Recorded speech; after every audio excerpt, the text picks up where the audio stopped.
Hey guys, on today's episode, I am going to be talking about what to do when triggers hit and how to take out the shame, because when we feel shame, it really keeps us stuck and paralyzed and unable to move forward. So I want to talk to you today about how we can use our triggers to help us grow and to become better people, because they happen to everyone. Welcome to another episode of Awaken Your Inner Awesomeness. I am your host, Melissa Oatman from melissaoatman.com. If you're new, welcome. If you're returning, welcome back. So today I wanted to talk to you about what to do when you get triggered, because we all do. I am a person who still gets triggered every day of my life, and there are certain areas of my life that I still get triggered because those were areas in my life where I experienced the most trauma. And for me, relationships, that's biggie. And I've talked about it before on the podcast. Most of you already know that. But it's one area where I feel like, okay, I've healed things, and then something else comes up. And it's something that I always have to actively be looking for, and I have to be vigilant and not falling back into old patterns of behavior. But we are spirits here having a human experience, and that means as humans and having this human experience, we're all going to make mistakes. It happens. What we have to learn how to do is to not beat ourselves up and to go into that shame cycle when that happens. Because I was listening to someone recently who was talking about how when you feel shame, it blocks off your logical and reasoning part of the brain. And that prevents you from being able to really look at the situation and say, okay, why is this happening? What's going on? And I remember Finney and Kelly, our guests from the other day, mentioned that we need to always be curious. So instead of falling into the victim mode and saying, why is this always happening to me? Why can't I have a healthy relationship? Why can't I stop eating? Why can't I stop doing this or that? We have to look at it with curiosity and say, okay, why is this happening? And for me, the trigger is, okay, there's still a part of you that has this abandonment issue that you really still need to look at. You know, you thought you healed it, and for the most part it was. But this trigger comes up to show you that, hey, there's still this little piece here that you need to work on. And I'd gotten lazy. I'm going to admit it. I had been lazy. I stopped doing the everyday work of working on that particular aspect of myself. And I am calling myself out, and I will be the first person to do that. I am not perfect. I will never, ever sit here and tell you that I'm perfect and you should follow everything I do and expect your life to be perfect, because that's not the case. I'm also having a human experience, and it's sometimes really difficult. Relationships are hard. It's two people, and each person is 100% responsible for their own actions in the relationship. But I feel like we've come to an age where people are disposable. Somehow we've gotten to a place in society where people think it's easier just to throw things away and get something new than it is to work on what you already have. We're in this age where everyone wants to just be able to take a pill, quick fix, and to do all that. But you can't do that. You have to do the work. You can't skip the work. The thing is, you can just get out of a relationship and move on to the next one. But if you don't heal yourself and you don't do the work, you're going to have the same relationship next time because you didn't break the pattern. And that's where that shame comes in, and it keeps us stuck, because we can beat ourselves up and we can say, why did I do that? Why did I say this? Why did I do that? Why couldn't I have been better? But the problem with that is when you get into that shame cycle, there's no looking at logical solutions. We lose the curiosity. Instead of saying, what was I supposed to learn? We say, oh, here I am. I do this all the time. I'm so stupid. I can't believe I did it again. I sabotaged something again. Now what? There's nothing useful about doing that. But we are so programmed that when a trigger hits and we don't respond the way that we wanted to, when we feel like we've fallen backwards because we didn't do what we know we should have done. We based our decisions on fear instead of love. When we do that, and then we start blaming ourselves because we should have known better, we go down that shitting all over ourselves. I should have said that. I should have done this. Why didn't I do this? But those things don't help. What we need to start doing when you get triggered by something is to say, what was this teaching me? Because there's always a lesson in it. And the truth is, things don't always work out in the real world. They just don't. I always feel like when that happens, the universe is trying to show me something. It's a lesson. And I always want to look for the lesson. Like, what was this about? Why did this happen? What am I supposed to be learning? And for me, it was, you need to go back and do more work. Like, you're not ready. You haven't done enough. It's like layers of an onion. You peel one thing and something else pops up. These things don't pop up to torture you. It feels like it does. I get it. It sucks when things don't work out. And it hurts because you have all of these things you've invested. And if that job didn't work out, if the diet didn't work out, if that relationship didn't work out, it hurts. It sucks. You feel like a failure. But you're not a failure, and we need to stop looking at it like that. This is just about learning. I was watching The Secret the other day. I just decided I wanted to watch something that wasn't just garbage TV. So I was looking for something enlightening, and The Secret came on, and I'd never watched it. You know, I've read some things from The Secret, but I never actually watched the special. So I decided to sit down and watch it. And everything that they were talking about made so much sense to me. It's really all about the law of attraction. But what I realized is, even though I thought that I was focusing on all the things I wanted in my life, in truth, there were still parts of me that were saying things like, oh, I hope this doesn't happen. And every time we focus on what we don't want, like instead of saying I'm going to be debt-free, because you have the word debt in there, it's like we're calling in more of that into our experience. So instead, we have to change how we talk and how we think. And that's really hard because we're literally fighting our biology. For me, not feeling insecure sometimes is fighting my biology, because growing up, I was so insecure.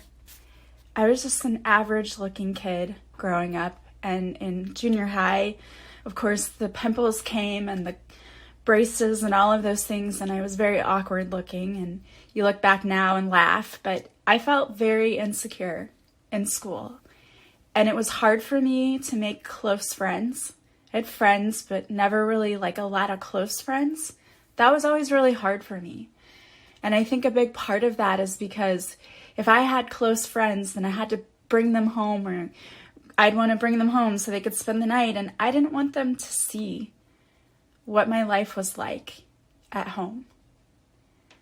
I love my parents, don't get me wrong. But you don't want to bring somebody home when a mom's so stressed out at work and she's coming home and screaming. Like, that's embarrassing. And having someone point out all of your flaws, that does a lot to you. I absolutely believe that our parents do the best job that they think they can. But it's a secular thing. They learn from their parents. And I know that my grandpa was super critical and mean to my mom. And I know that when she would point things out, it was like to make me better. But what it really did was make me insecure.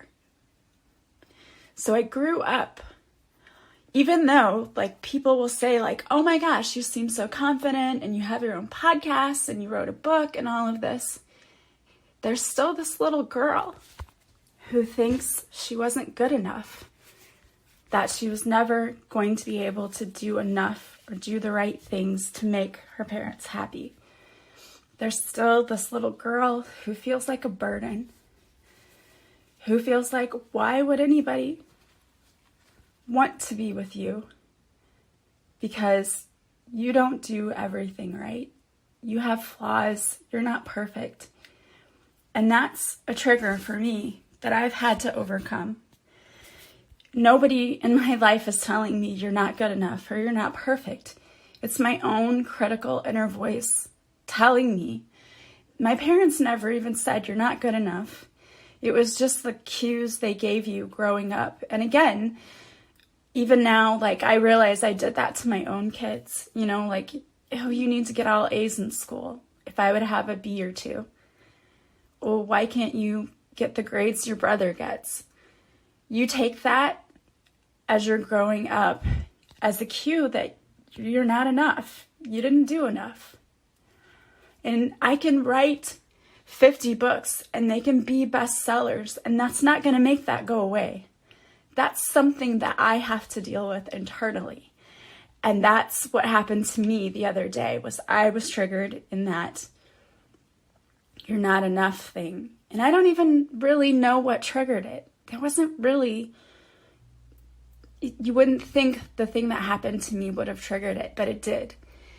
And it caused a whole catastrophic events that led up after that, which was just insane. But I knew it was the universe's way of getting my attention and saying, hey, you got to deal with this. This is not completely gone. And I'm thankful for the lesson.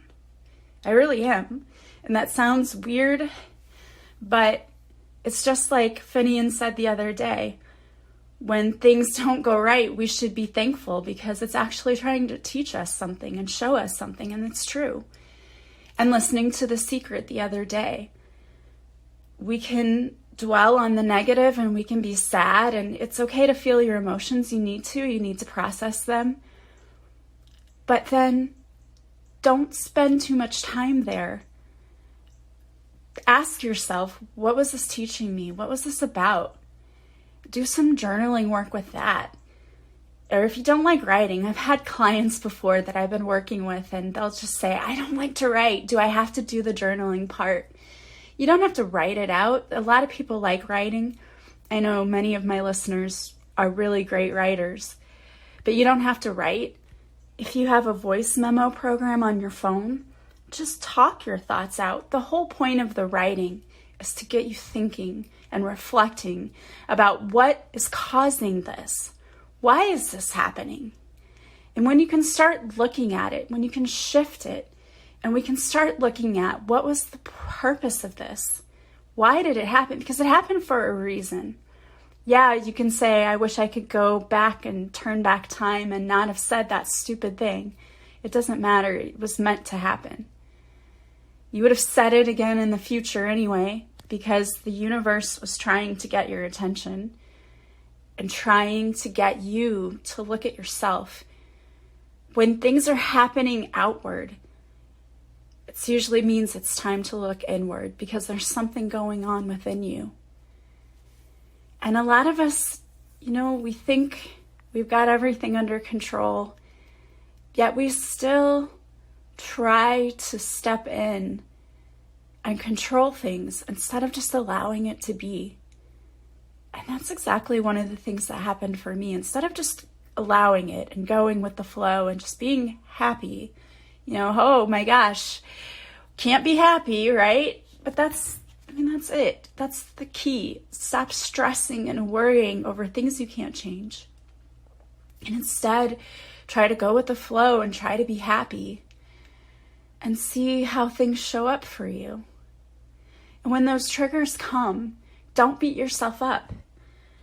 Don't start that cycle of shame, because shame is a completely useless emotion. It's not helping you. It's actually keeping you from being able to go in and think about logically what happened. Why did I do this? How can I prevent myself from doing this again in the future?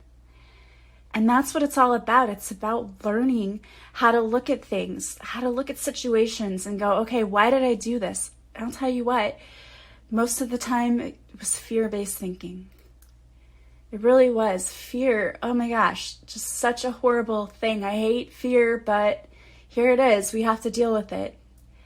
And it can either mean face everything and rise, or forget everything and run. And running away from your problems, it's not going to solve your problems. You're just going to have a different problem show up because you avoided the lesson, or you thought you did. I've got news for you. You can't avoid the lesson. The universe knows where you live. You cannot avoid the lesson. It'll get delivered certified mail on your doorstep if you avoid it. They're going to bring it to you one way or another. So you can either forget everything and run away from your problems, or you can face everything and rise. You can say, all right, what was this all about? And how can I fix it? How can I make this better? You know, the thing is, when you're dealing with people and you have relationships, you've got to understand that everyone is flawed. If you go into a relationship thinking you have the perfect partner, you're just kidding yourself. No one is perfect. You have flaws. Your partner's going to have flaws. Instead of going in and looking at, they did this to hurt me, they did this to that, that is fear-based thinking. Look at it as, why did this happen? Why did they do this? Try to put yourself in the other person's shoes. Because that is what love would do.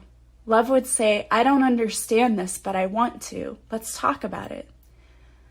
Let's figure out why you feel the way you do, and why am I feeling the way I do, and can we fix it? And sometimes things are not fixable, and that's okay too. You can still release someone in love and be amicable and it not be this big blown up, drawn out thing. It doesn't have to be.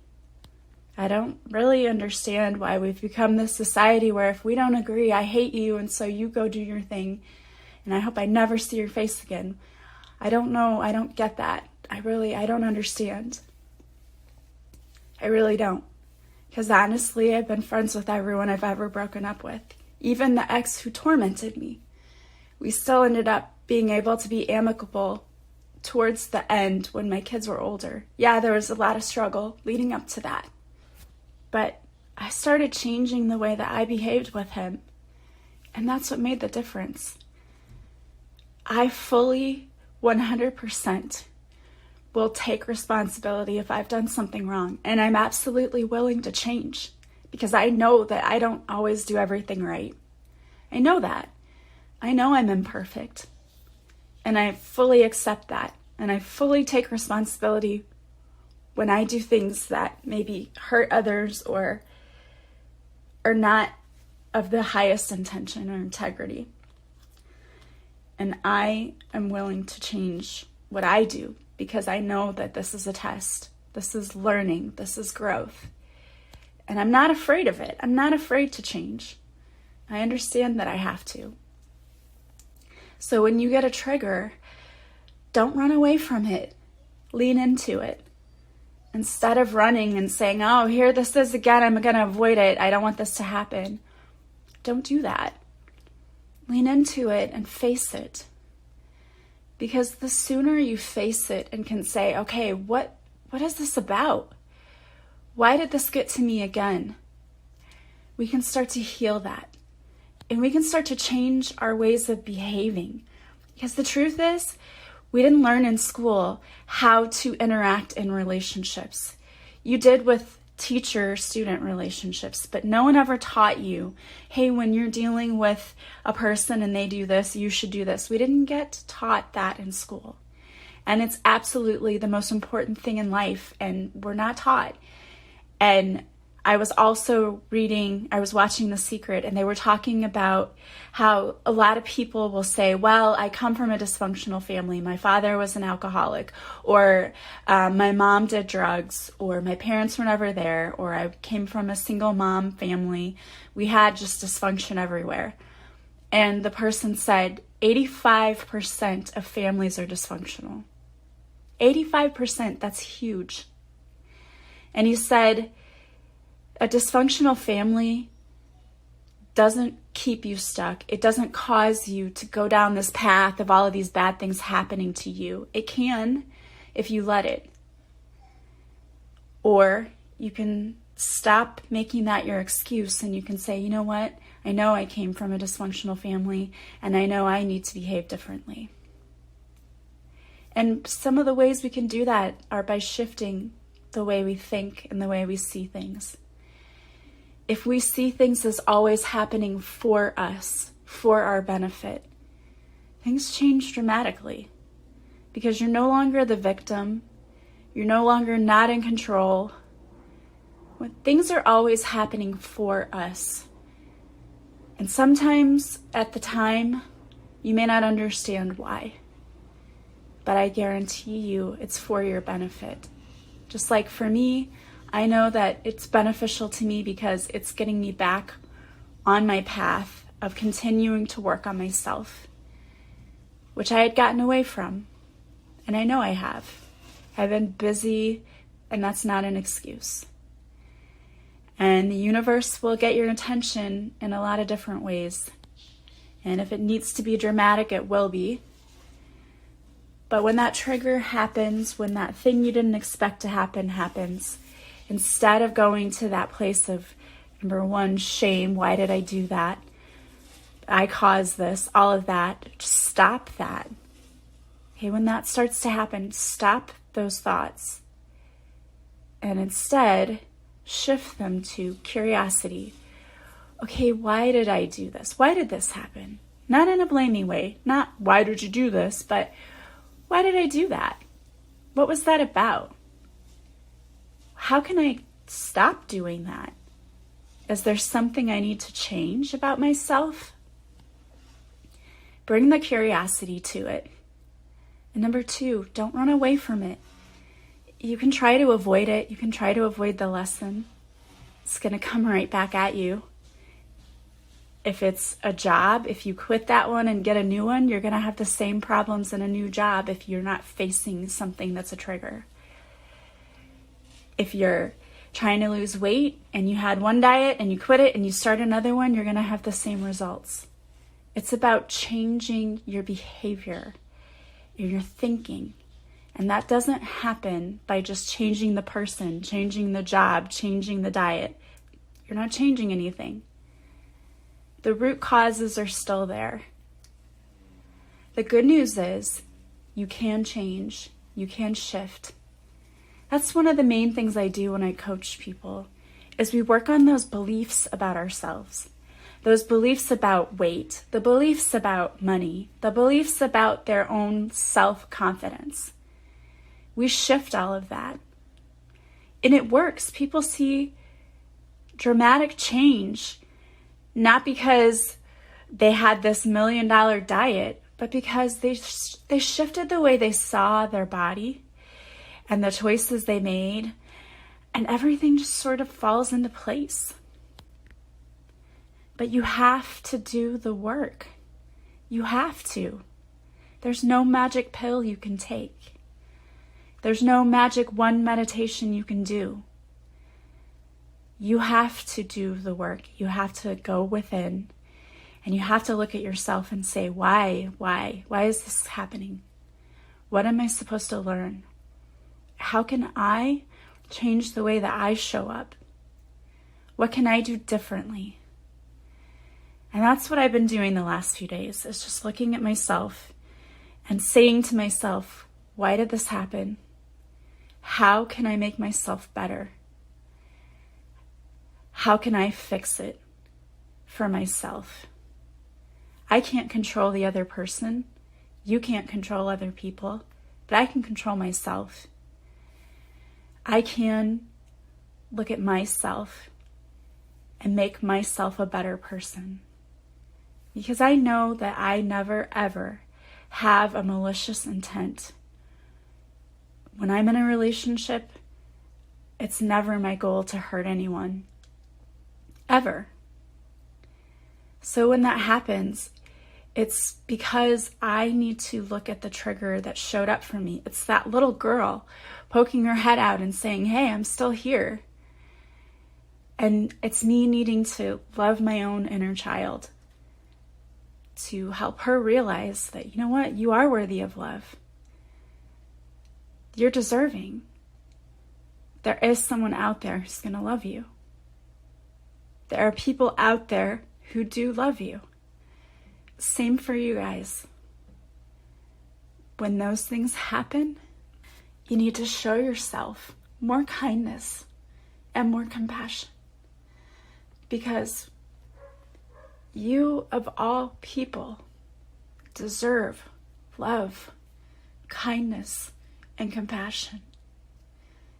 You're not broken. You're not unlovable. You're not unfixable. You are deeply loved. You just have to start seeing your own worth and your own value. Just like I have to continue to see mine. Going out and making $1 million, selling 50,000 books, that doesn't define your worth. That's not going to make you feel better. The material things, the outer things, the worldly things will not heal you. It's the internal. It's the internal stuff. And you deserve love. You are lovable. And I want you to know that I deeply and completely love each and every one of you, even if I have never met you before in my life. We are all connected. We are all one. And the sooner we realize that, the sooner we will start treating people with more respect and treating them better. And not like they're disposable and they make one mistake, you just cart them to the side. We would realize that relationships, those are important. It's why we came here. We came here to experience love in all of its forms. And part of that is sitting with someone and saying, okay, this is broken. How can we fix it? How can we make this better? And so if your broken relationship is with yourself, I hope that you'll take the time to fix it and to make it better. And there are so many amazing resources out there. One of the quickest and easiest resources you can find, and I did this on purpose, I wanted to make it something that was affordable for everyone and accessible to everyone, is my 10-day intensive self-love course. It's a combination of online lessons and videos, and you do journaling, and it is there to help you figure out what stories you've been telling about yourself and how you can eliminate those stories and change them and make them better stories so that you feel better and you love yourself more. And when you love yourself more and you feel better, you attract better things. You really do. And I want only the best for each and every one of you. So if you want to work with me, or if you want to buy one of my courses, you can go to my website, melissaoatman.com. You can even book a free discovery call with me. When you click on my homepage, melissaoatman.com, there's a book a free discovery call button. Click on it, pick a date and time. We'll meet through Zoom, and I just find out a little bit about you and what your goals are and what you want and how I might best be able to help you reach those goals. Or you can purchase one of my courses online. Those are also on the homepage. You can read more about them and see if one of them might be a good fit for you. Again, that 10-day intensive self-love course is absolutely a wonderful place to start. It's only $20 and it's yours to keep forever. So you don't have to take 10 days to go through it. You can go through it in 3 months or a year, however long it takes. Learning, there's no expiration date and there's no timetable. It's at your own pace, which is how it should be. All right, guys. Well, I wanted to pull a card for you today. And so I pulled a card from Colette Baron-Reid's Goddess Power Oracle deck. And the card that I pulled is Epona, which is wise leadership. Stepping into the world with a sense of surety and positive self-worth is what's called for now.